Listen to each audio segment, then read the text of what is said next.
Fragrances. Today we're here to talk to you a little bit about the difference between exponential income, residual income, and also linear income.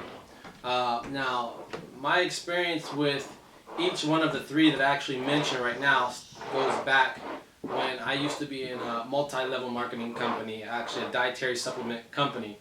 And I wasn't too fond later on down the road with the multi-level marketing company, and I have my own personal reasons why I wasn't really into it. But one thing I will say, and a few positive things I will say about the multi-level marketing company I was with in the past, was the fact that they did teach you about business.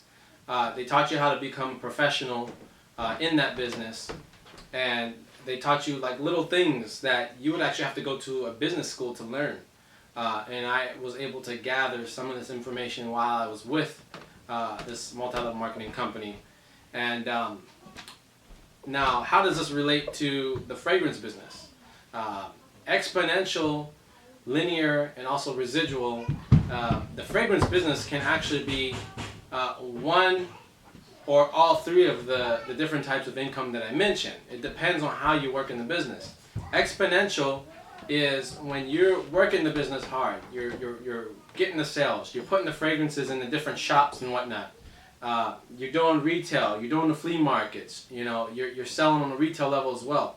And so exponential is going to be an income that starts off, if you're looking at a graph, it starts off where it's just going kind of like this, right? You're struggling in the beginning. You're trying to build your roots and build up your customer base. And then what happens is it starts to gradually go up, and then bam, it just skyrockets. It's just like a roller coaster straight up, right? That's exponential income. So you see your income, you start off at a very small level, but then it slowly starts to spike up and just goes straight up through the roof. That's exponential income. That's what everybody wants. And that's how the fragrance business is and can be if you work it that way. You have to understand some of the ways that this business grows. I was actually talking to a friend the other night, and he was asking me how is it that your fragrance business is flourishing when I go and buy only a couple bottles, maybe one or two bottles, and I only pay a few bucks. Well, that all goes back to how many different ways are you attacking the market with the fragrances, and how many variations are you putting out there.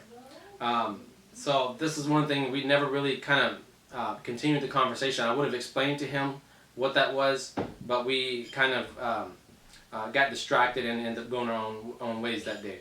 Now, residual income is when you set up your accounts. For instance, you get customers, right?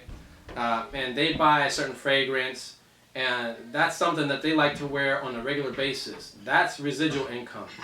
When they keep calling you back up, or they keep placing an order with you, they say, hey, this month I ran out of my stuff, I need more of it. And they're calling you month after month.